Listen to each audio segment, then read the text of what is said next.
Hey guys, it's Andrew here with Greatbacks, and today we're going to show you how to replace your Kirby hose end in less than 3 minutes.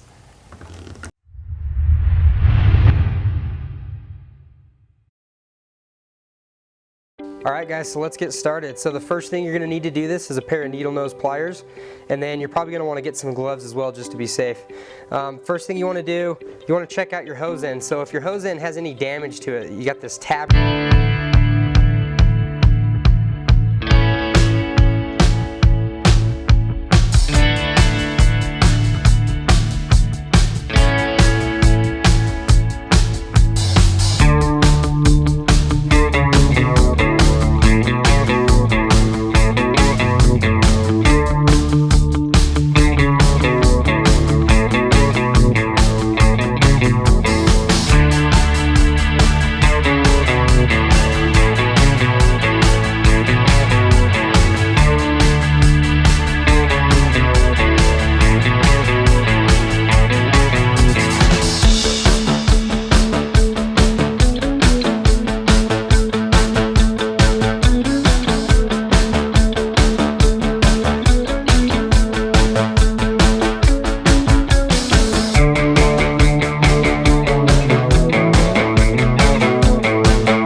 Video and subscribe to our channel.